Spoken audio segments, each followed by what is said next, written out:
Hello there. Welcome back to the booth here, Pro Tour Rivals of Ixalan. That's Simon Gertz and I'm Marshall Sutcliffe. We're happy to have you along. We just watched 2 booster drafts happen. Some pretty interesting stuff go down as well. Now it's time, of course, for round number 9. We're down in the feature match here. We have our last undefeated player, Simon. That's Adriano Moscato.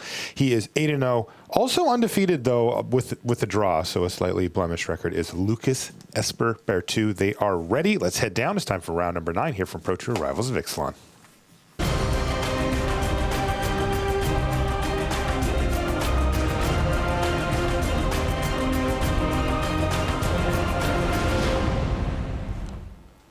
Hello and welcome back to coverage here at Pro Tour Rivals of Ixalan. I'm Marshall Sutcliffe in the booth with Simon Gertz. It is early in the day on day number 2. We're going to play 3 rounds of limited before we transition over to modern this afternoon. This is round number 9, and we've got 2 undefeated players in the feature match area, although one of them has a perfect record. That's not him. That's Lucas Esper Berthoud. He is on 7-0-1, meaning he's picked up a draw yesterday, but has yet to actually pick up a loss. He plays for Team Haruria Latin. On the other side of the table, a real story developing here. Adriano Moscato from Italy, 8-0, only undefeated, true undefeated player coming in from yesterday. Qualified for this Pro Tour, Simon, via the World Magic Cup, where he played for Team Italy. They had a great run, and yeah, he ended up getting a qualification out of that, and now, boy, he is looking to capitalize on it. Yep, he made top 8 playing together with Andrea Mengucci, captain of the Italian team. Yeah, this is also our rivals table here as well. The player who wins the match at the rivals table gets to stay on it, and Moscato's been there since round 3 yesterday. Apparently, he just needed a little motivation. You see him crack Evolving Wilds for a Forest. Now, that might be something that you're like, yeah, sure, he's green, whatever. He's not. He's actually a blue-white deck with 1 green card in the whole 40, and it is Tender Shoot Dryad. So right now, Lucas Esper Berthoud is probably going, all right, what am I got? Some green, wait, what? Bands? And now all of a sudden he sees Snubhorn Sentry, and things are kind of getting interesting. But the truth is that Adriano is very much on the Ascend plan. He, in fact, was picking cards that were better for Ascend deck, but perhaps not better in a vacuum during the course of the draft to try to get there. This is one of them, Paladin of the Bloodstained. Again, cards that give you 2 permanents for 1 card are at a premium when you're trying to get to Ascend. Lucas, though, really not the start he wants. He's going to play a Brazen Freebooter on 4, but Adriano, the control deck of the 2, is sitting here at 20 life, and he's even ahead on board somehow, where Lucas is trying to actually, well, he's trying to be the blue-red kind of tempo deck. Look at this chippy little attack with that vampire, huh? Yeah, and Adriano putting on some pressure even. He had the faster start. Lucas played reactively, even using Fire Cannon Blast on a Snubhorn Sentry 0-3 at that time. And now, once again, a difficult spot. Do you block here and expose your 3-3 to Divine Verdict or not? Right, and that is, in fact, what Adriano Moscato has here. And Lucas says, I'm going to not expose my card. But it looks like a pretty nice hand here for Moscato. Although he is just going to settle for Luminous Bonds post-combat to lock down the 3-3, keep himself in the lead. Now Lucas knows that Adriano definitely had something. Right. Could be a combo trick, could be...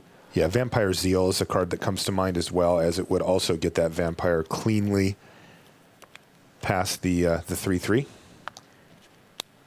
Stormfleet Spy is the play from Berthoud, but it's the most miserable type of Stormfleet Spy. It's also going to get Baffling ended so that Moscato can keep the beats coming. Does he have another play? Yeah, he does. Sun Sentinel, not particularly exciting, but Moscato's been able to leverage the removal that he's had here to put himself firmly ahead in the damage race and leave Lucas Esper Berthoud with just no board at the moment. And Lucas's deck is actually also quite aggressive. You can see in his hand.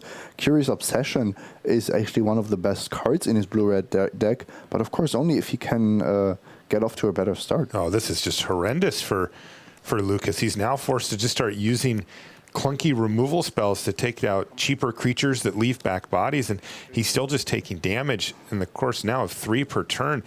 With Curious Obsession, no creatures. He's really only drawn 2 creatures this game, and they've both been dealt with by Moscato. And, well, this one's just falling apart quickly here on Lucas. He drew a Bombard for the turn, so at least he can fight fire with fire here. Maybe kill the Sun Sentinel and reduce that clock down to just 1 a turn. But Moscato stuck on 4 lands, which, you know, on one hand you're thinking, well, that's not great. But on the other hand, it means that every card in his hand is a spell now. Yeah.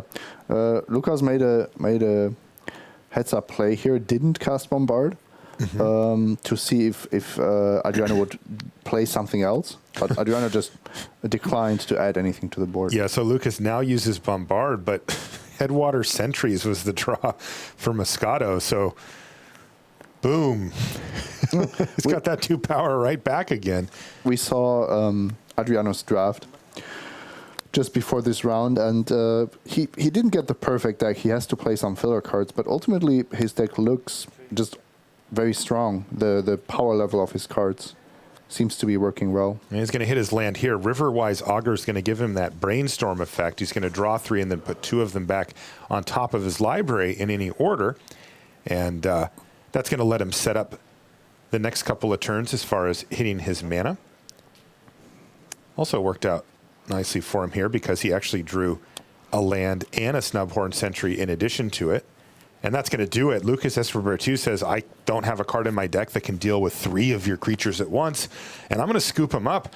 Adriano Moscato really capitalizing on an extremely weak draw there from Lucas Esper Berthoud. And even though Moscato barely hit his 5th land, he was able to just play spells, and that was all he needed to get the job done here in game number 1.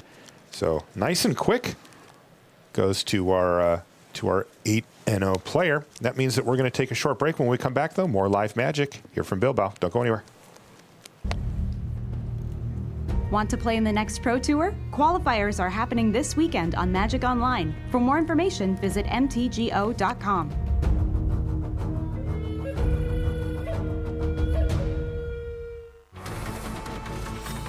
Up your game with Ultra Pro Magic the Gathering accessories. Find the best Magic art on card sleeves, deck boxes, playmats, and more. Visit ultrapro.com to learn more and find a retailer near you.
Welcome back to the feature match area here in Bilbao, Spain. I'm Marshall Sutcliffe in the booth with Simon Gertz, and we're going to stay right here on table A. That's our front table, our main feature match. In this case, it's the de facto rivals table, but we've got Adriano Moscato looking to go 9-0. He just needs to win one of these next two games against Lucas Esper Berthoud. But Lucas also with a lot on the line here as well. Such a fantastic start to his tournament, 7-0-1. And, we talked about it a little bit yesterday, Simon. But, Lucas kind of came out of nowhere when he won Pro Tour Ether Revolt, right? It was like, maybe you've seen him around a little bit. This wasn't one of the staple names of Brazilian Magic, that came out and won this. No, and the Brazilians have a bit less exposure anyway. So, he wants to make his mark. Yeah, definitely. And show people, hey, that wasn't a one-time thing. I'm here to stay. And I tell you what, finishing 7-0-1 on day one at the PT is a real good step in that direction. That is extremely difficult to do. Yeah. And it looks like he's just finishing up the shuffs here. I'm a bit concerned for Lucas in this matchup. I think his blue-red deck is not spectacular. One of the best things he can do is play an early creature and put Curious Obsession on it. Yeah. But he's playing against a white deck with 3 Baffling Ends and a Luminous Bond. Yes. So if there's anybody at the table that can punish Curious Obsession, it's his opponent. Yeah, this is going to be really difficult, I think, for Lucas. He has a couple of good targets for that Curious Obsession. Oh, there's Curious Obsession right at the front of his hand, by the way. And if he could get that rolling, it can work. But the triple Baffling, and that's an uncommon. Really difficult. Looks like Adriano's going to take a mulligan here. I can tell you, by the way, we've been keeping a close eye on Paul Rietzel as we did get a chance to watch him draft. The 2 drafters we watched were Adriano and Paul. If you want to go back and see those, you'll be able to do that. Paul actually did win his first game against Michael Lagamba, so he's up 1-0. Makis Matsoukas is also sitting at 7-1, playing against Javier Dominguez, also at 7-1, and he's up a game. That's Makis Matsoukas is. And then John Stern from Canada, who only lost the last round yesterday. He was 7-0 and ended up losing that last round kind of brutally. He ended up winning his game 1 here against Tae-Jun Hao from Grey Ogre Games and Singapore. So game 1's across the board here in the feature match here as we kind of get warmed up for day number 2. Of course, we're going to be showing you this round and then 2 more of limited for you draft freaks out there. And then modern fans, rejoice. We will be moving into modern this afternoon for 5 rounds before we cut to our top 8 tonight. This is where it all happens. And it looks like we're underway.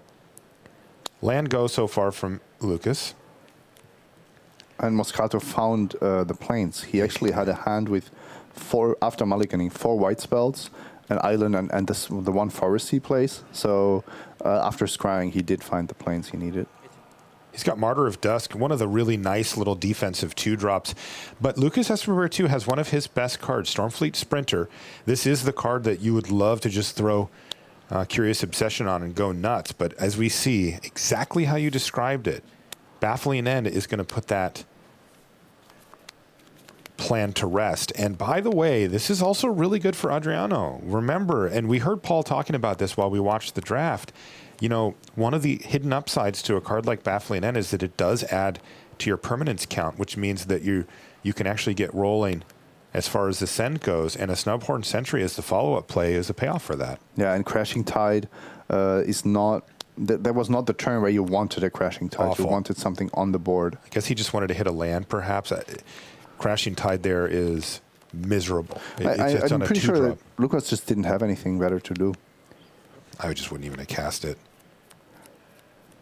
And Adriano is once again there with the Snubhorn Sentries. I heard Manguchi also talk about this card, saying that that's just a 1-mana 3/3 at some point. And I'm pretty sure the Italians have just developed this strategy, similar to how we see the Ultimate Guard Pro team prefer Grixis colored control decks. Mm-hmm. I'm relatively certain that the Italians have figured out they want to be Ascend, and Snubhorn Sentry is one of the key cards for that. Yeah, he's got 2 of them on the battlefield, and he's 1 permanent away from getting the City's Blessing, and things are getting really awkward here for Lucas because, his plan would be ostensibly to put Curious Obsession on this Soul of the Rapids, start bashing, and getting a bunch of cards and stuff, but he is way behind, and he really does have to assume, I think, that Moscato is going to have the City's Blessing next turn. I mean, any permanent. Of course, but I don't think Berthoud has an alternative. He needs to do that anyway because it's his only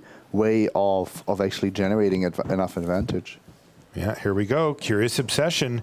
He's going to get in for 4. I mean, this is a sweet play. This is exactly what his deck wants to do, but the fact that he's behind here is really problematic. He found a dual shot. Yeah, which is awkward as well. I mean, the best thing it can do is take out the Martyr of Dusk, but of course that leaves a permanent behind. It's another redundant way for Adriano Moscato to make sure that he gets the City's Blessing next turn. Doesn't even synergize with the Bombard. There's nothing that really works for him here. Bombard is a good card, though. It will take a permanent off of Adriano, and Adriano is... He needs to. He actually doesn't have guaranteed here. He's got Luminous Bonds and Moment of Triumph in hand right now, and short of Luminous Bonds in your own creature, I don't think he's gonna be able to get it. So he needs to draw a land or some other permanent if he's going to get there. Yeah, and the long-term advantage is certainly with Lucas here, because drawing multiple cards a turn, you will just pull ahead at some. And the big question is if Adriano can reach Ascend, can reach the City's Blessing this turn. He drew a land, he drew an Evolving Wilds, but that's going to leave him one short. Unless he does, in fact, get a little rowdy and start playing removal spells on his own.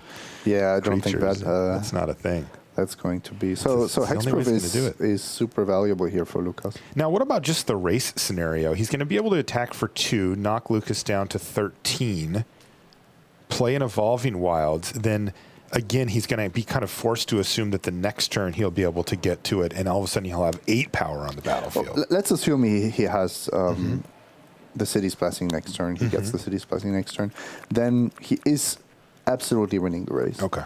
That's also not why Lucas is attacking. It's not that he's happy that he's in a racing situation. He just knows that he needs the extra card. So it's better to attack now and try to find those removal spells than to delay the game. Yeah, of course he doesn't have a choice as far as attacking goes anyway. If he doesn't, he just loses Curious Obsession. Wouldn't be considered acceptable either. Let's see if he has found the answers he needs. He actually is doing quite well here with those draws. He had a few extra lands early, but he's got Brazen Freebooter and Frill Deathspitter for this turn. And that is a really good way to lock up this ground game and maybe even make it so that, because look, he's perfectly happy trading, right? Exactly. Now he's happy. Usually you're not happy to trade with the Snuffhorn Sentry because of the tempo disadvantage, but this game is not in a tempo stage anymore. This game is now about card advantage, so Lucas is pulling ahead with the Curious Obsession, and then you're happy even trading a 4-drop and a 3-drop for your opponent's 1-drops. And they are very good 1-drops. By the way, with the Golden City. He is going to get the City's Blessing via Shining Aerosaur. That could absolutely put a stop to this Soul of the Rapids in the air. Yeah, this would threaten a trade, which Lucas probably doesn't want to take, but maybe he doesn't have a choice.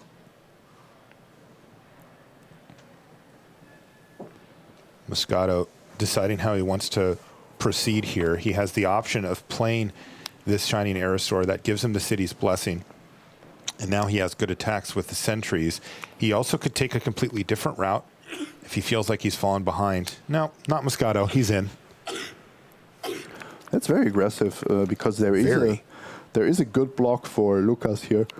If he puts his 3/3 in front of the Martyr of Dusk, sure, Adriano deals 3 extra damage, but he's just losing one of his creatures. Right, just outright losing it. I mean, he does get replaced by a 1/1 vampire, but still.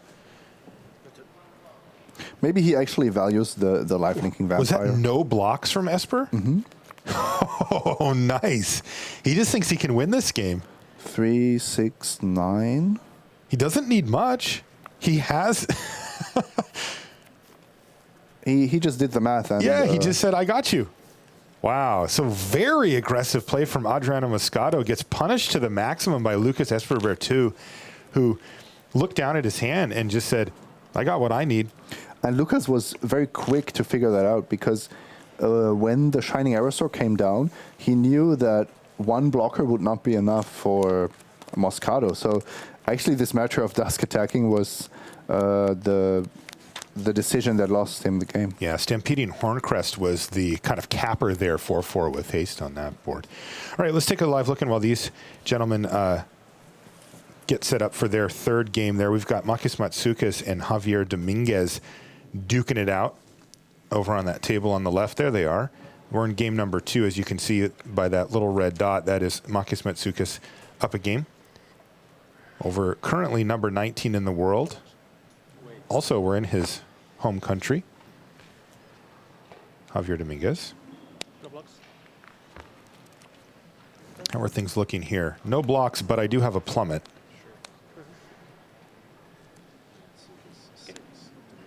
Call to the feast here for Matsoukas. We see the ravenous Chupacabra 8-6. Yes, sure. sitting on the battlefield, having taken out something, perhaps an overgrown armor store. Javier seems to be almost mono green. I don't see a single red card. Oh, yeah, you're right. 3 mountains, no red cards thus far. But he's got a Ranging Raptors that looks like it has a +1/+1 counter on it from Hunt the Week. That's a nice little combo.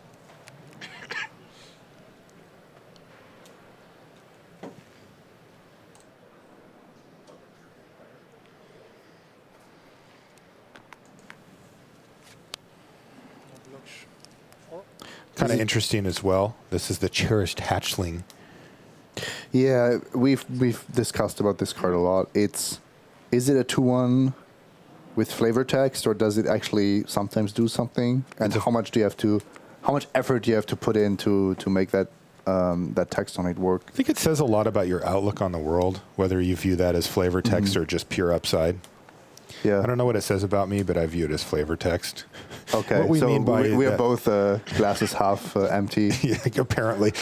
Look, the deal with that card is that, how often do you really, when you put that in your deck, do you assume, well, I'm going to be able to set up a scenario where I can have it die, flash in a dinosaur, fight something, kill it? I don't assume that. No, and also the few times I've had it, it just doesn't happen that way. If the opponent is really concerned about it, they just take other blocks, Yes. take other decisions. So Yes. of course you maybe get a little bit of an advantage from that, but also a 2/1 in this format is not very impressive. So you're saying it's really good flavor text, like It's- well written. It's well written flavor Edited. text. Doesn't make the card better though. Right. And Javi has to be careful here. The Makis is suddenly attacking with everything. Those lifelinking tokens made him realize that he can swing the race in his favor. Yeah, this looks pretty sketchy from Javier's perspective. I think he felt pretty comfortable prior, and now all of a sudden he's like, wait a second. This is actually, Are we going to see Pride of Conquerors here? This card is just Yes, and amazing. that is with the city's blessing. So all of his creatures are getting +2/+2 at instant speed. You go down to 2, I go to 13. Yes. so that's What? almost lethal, right? Triggered, you can He's going to put him down to 2. But he's losing quite a lot of creatures. Yeah, but he's also gaining a lot of life here, right? go 15 to 2 and then trigger. 13 he's back up to now? Okay.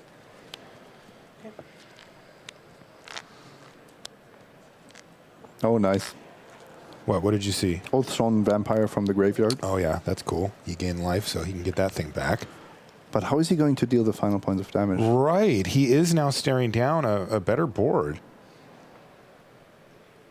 Cherished Hatchling there, the Ranging Raptors, there's a Saproling, and the Colossal Big Daddy. Dreadmaw. Yeah. So Javier can even be quite aggressive here, attacking with 2 creatures for sure. 3 would be dangerous, but depending on how the race looks. But it's still a tough situation because actually your Saproling is not a great blocker. You have to have blockers back for the bigger creatures, and if you kill Oathstone Vampire in combat, it will just come back afterwards. Now, Javier does have to be careful. He only has 4 creatures up, and he's facing down 4 on the other side. Yes, this has died. Oh, Oh. make that 3. Blocked the 2-1. This one, and it got pumped. So the Saberling Yeah. is dead. Ooh, that's a game changer.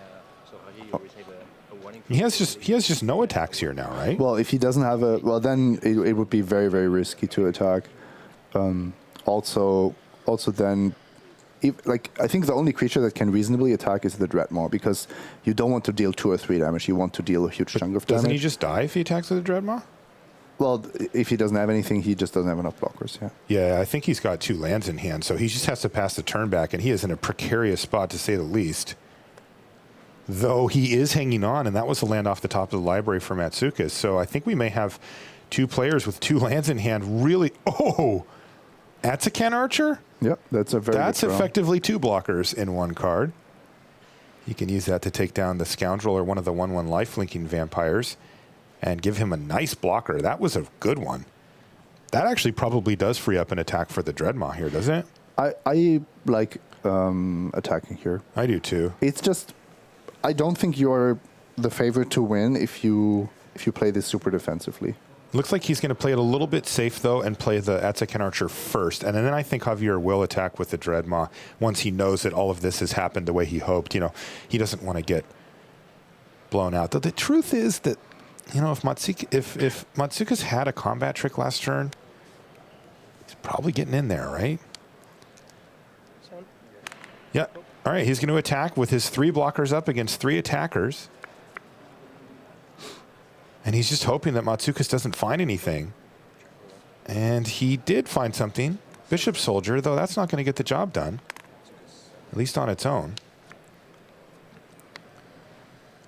That was the Knight of the Stampede off the top of the library for Dominguez. Another good draw. Anything that can block is fine here. Yeah, he's drawn 8 toughness over his last 2 draw steps, so not bad. And Javier is not threatening lethal yet with the Colossal Dreadmaw, but I think he should keep attacking. Yeah, he was actually, I think, lining up what multiple attacks may look like in case he could force some type of action, but the truth is he can't from this juncture, so wow, Matsukas is just like, yep, take it, go to 1.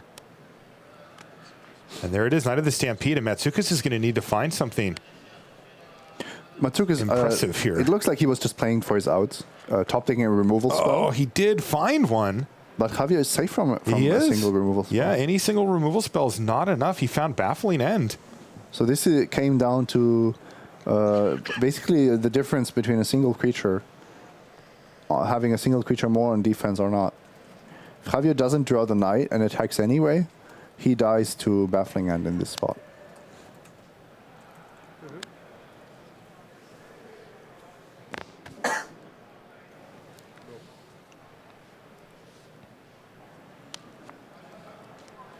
Funnily enough, the game is not over because there is... Oh, wait. Javier is now thinking if he has to attack with more creatures. He may attack with everything, Because if he attacks with only the Dreadmaw, of course he's in a dominant board position, but he doesn't kill Makis this turn, which gives Makis a top deck of just a strong creature to maybe survive, strong lifelinker. Queen's Agent. Bishop of the Bloodstained, anybody? So, yeah, I want to see if Dominguez, because what he's doing is he's assuming that Makis has nothing in his hand. At this juncture, if I'm sitting in Javier's seat, I'm just putting him on nothing. So now he just needs to run the numbers, factor in the lifelink, figure out how Makis would block most likely. He needs to soak up enough damage from the Trampler to not die. He also needs to put enough bodies in front of the other creatures to make sure that his life total stays alive. And Javier just needs to figure out if he can set up an attack that still gets him dead through that. If he can't, then he'll just attack with the Dreadmaw, force Makis into some really awkward blocks where he loses most or all of his board, and then he'll have to try to beat him next turn. But there's actually no attack that satisfies that, because Makis is gaining 4 life on the block, so he's on a virtual 5. And even with the trample on Dreadmaw, there's no way that Makis just doesn't survive the attack. So he is just going to send it in and force Makis into this awkward block where he has to trade off effectively his board. Yeah, everything's dead. And this is a big draw step here for Matsukas because he could still come back. Oh, Legion Lieutenant. Ugh. That would have been a lot better the turn before. The turn prior. Oh, man. Always late to the party. And that's going to mean that Javier Dominguez still has good attacks, though. This is a precarious situation. This is another non-lethal attack. This puts him down to 1. But now, with a follow-up play of Frilled Death Spitter, it's going to be extremely difficult for Matsoukas to get in, and he draws a land, scoops him up. That means we've got table A ready to go, our front table. Adriano Moscato versus Lucas Esper Berthoud, and they are heading into game number 3. And we will join them as they begin it. Lucas forced to take a risky but ultimately high payoff line in the first game, and it did pay off for him. In the second game, Excuse right? me, in the second game. In the first game, he did almost nothing. Warkite Marauder was the draw step for Moscato, and he's just going to play it out.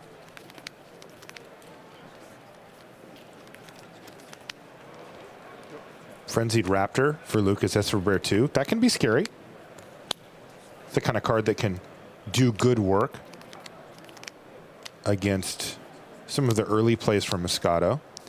Though in this case, just going to see baffling end. He's got 3 of those in his deck, so that is something that Lucas Esper Berthoud is just going to have to work his way through, and being in blue and red doesn't give him a lot of ways to interact with an enchantment, so those are just hard removal spells for the most part in this matchup. Frilled Death Spitter is going to get shrunk down to an 0-1, but not super relevant here, as it's just the Warkite Marauder getting in for 2. And there's Luminous Bonds as well. Moscato kind of has it all.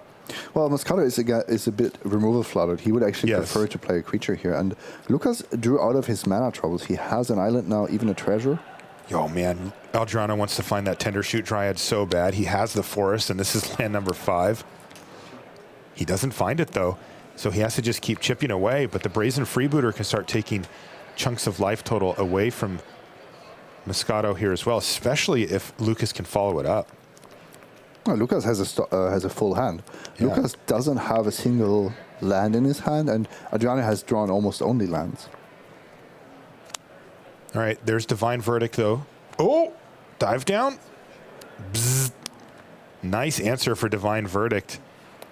And that's going to let the Freebooter get in. Now, Lucas does want to follow up, though. And let's see if he's got it. Yes, with one of his raid creatures. It's Stormfleet Spy. That's going to draw him a card. And he's got another raid creature with Rigging Runner. So really clean play here from Lucas Esper Berthoud, able to use up most of his mana and put out 4 power on this board.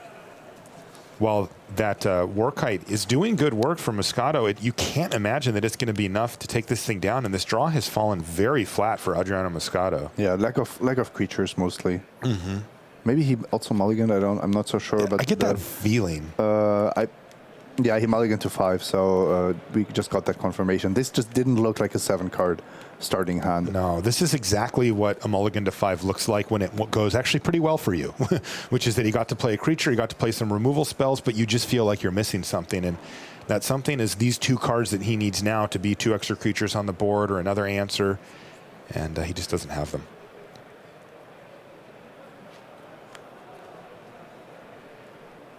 Yeah, we could see Adriano Moscato losing his first match of the Pro Tour here, putting Lucas Esper Berthoud in that coveted undefeated seat.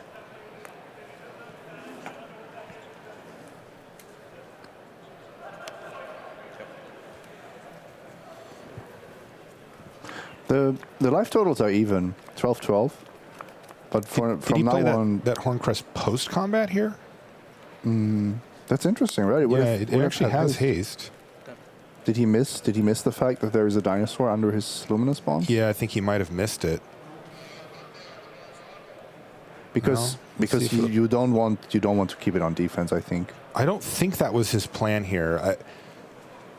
This has shaped up to be a bit of a race, and I think that Lucas would have preferred to just jam. Yeah, the not quite charging Monstersaur, but Close enough.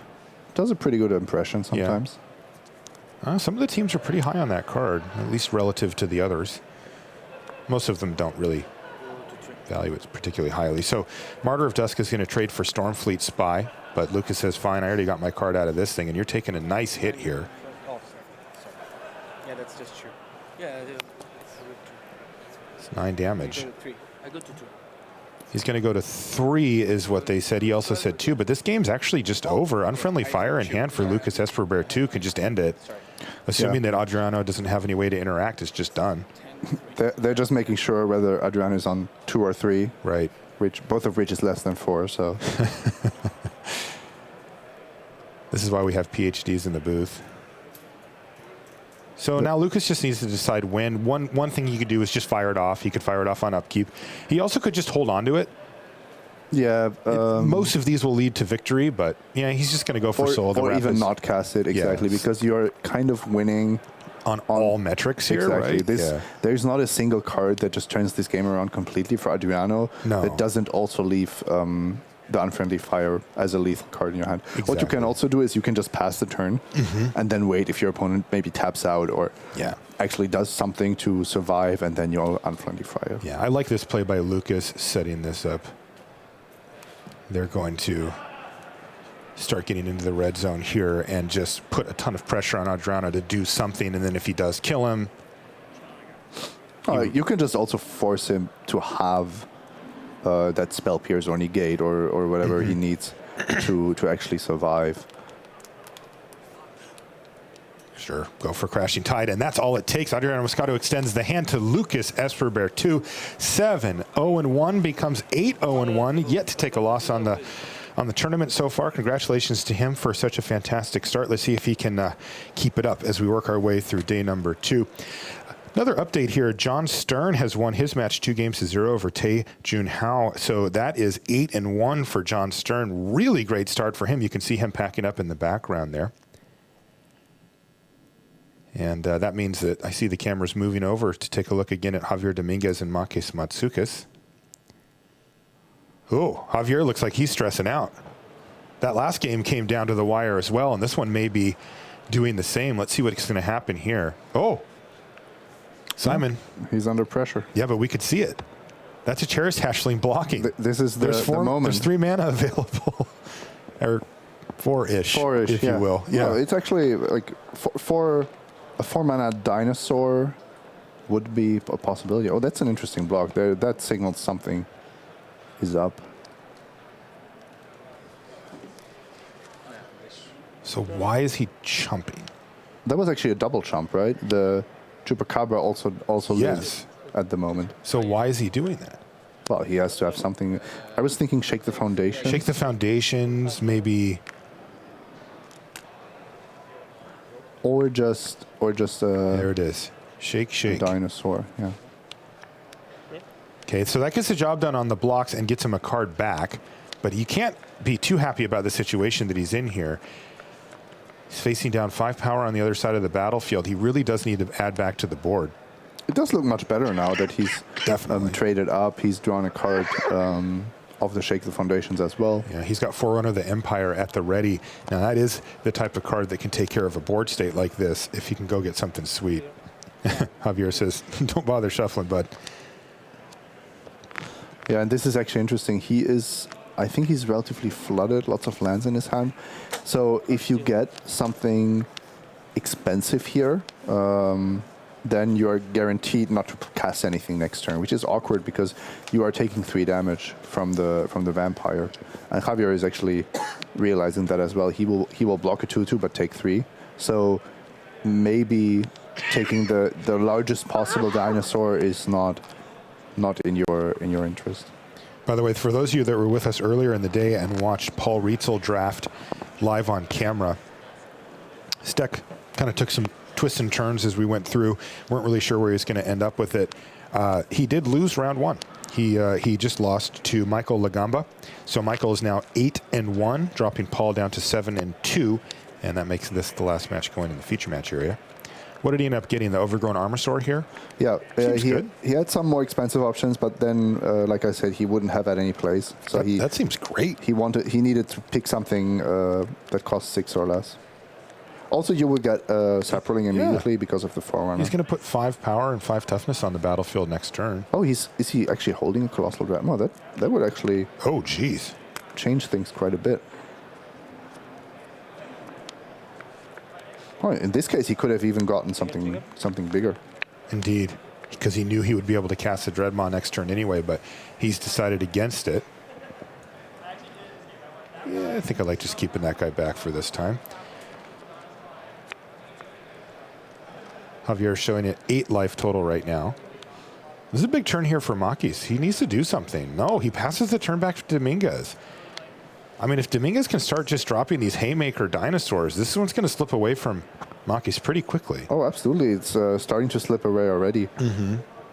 When your dinosaurs are suddenly on defense, when your vampires are suddenly on defense against dinosaurs, that's not a good spot to be in. This was a really interesting choice, by the way, that Dominguez made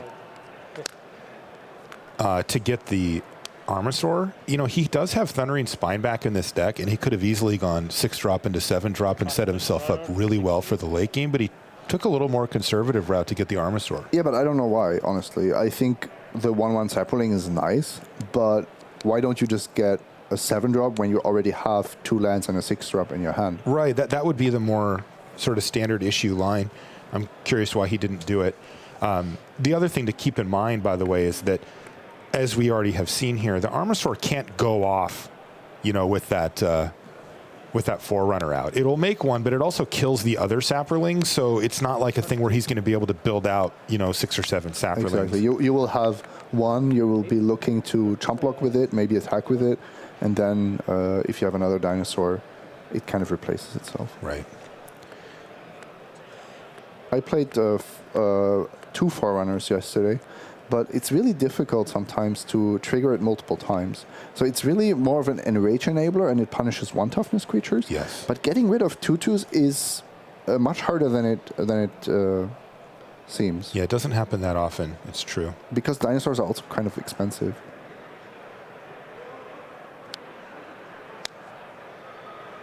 All right, so we're going to see Pride of Conquerors now from Makis Matsoukas after blocks, just to try to... Where is... That's 9 permanents, right? Do I... Yeah, both in English and in Spanish. Yes, that's true. Yeah. I think the judge might give Makis a warning there for the city's blessing when he didn't actually have it. Yeah, that's definitely a misrepresentation of the... Right.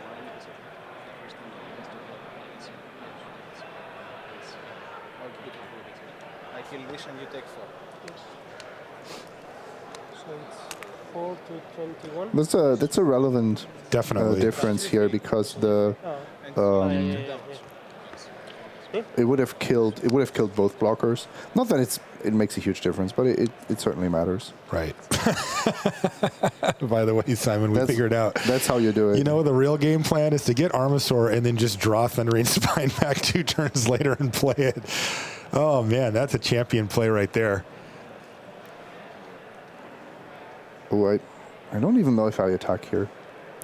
If the game is so locked up going long, taking any risk just if you have a Thundering Spineback and you know white-black, some of the removal is even reliant on something like Luminous Bond, so you will keep your creature.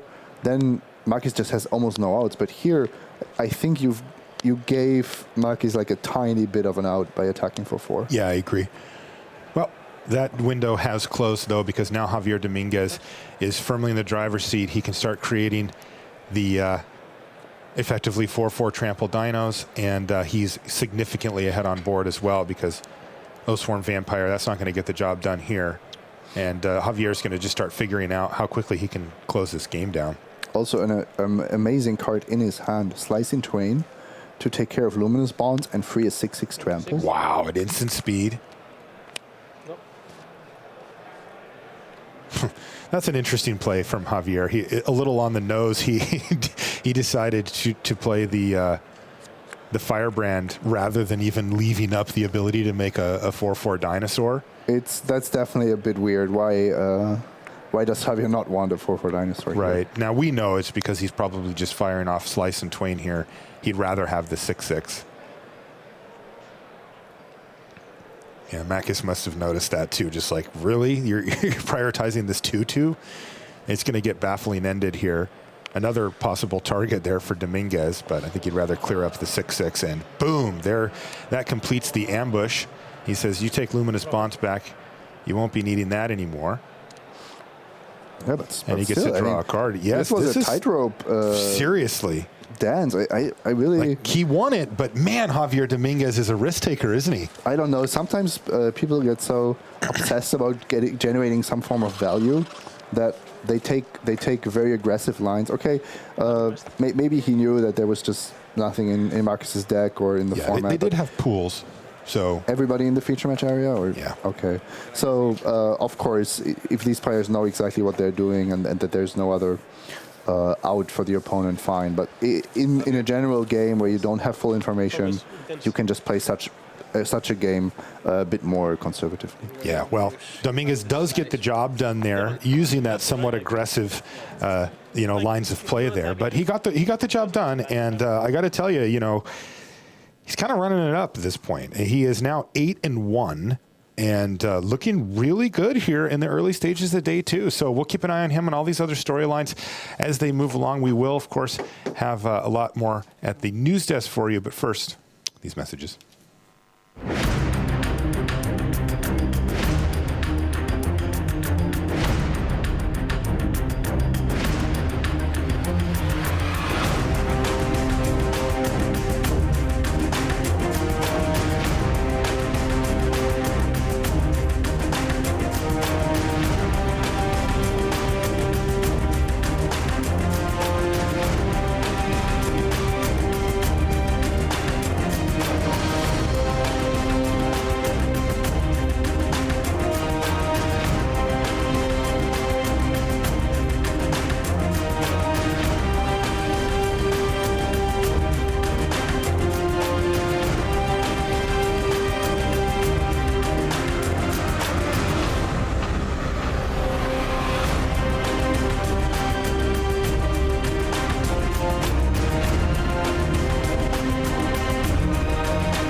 Okay, so we know about Lucas Esper Berthoud. He's a Pro Tour champion. Fine. We know about Javier Dominguez, finalist of Worlds, runner-up to Huey Jensen. Fine. Paul Rietzl, we know about him. We know John Stern, his couple of Grand Prix titles.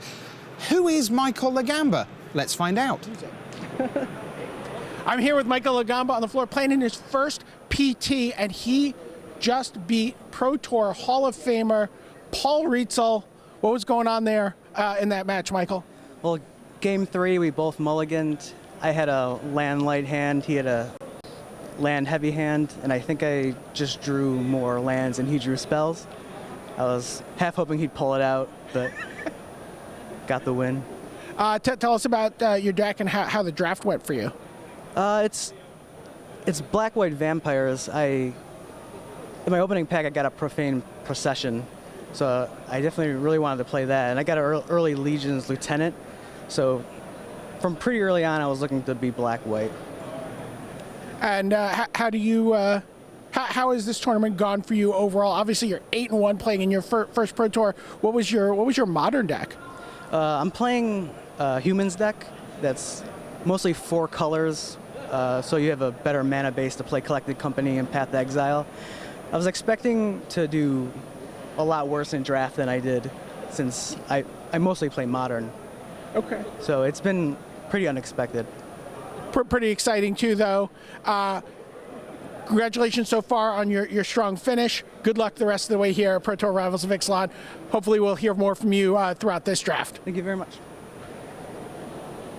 When we came in, 9 players chose Lantern Control for their modern deck of choice. 6 of those are still alive today.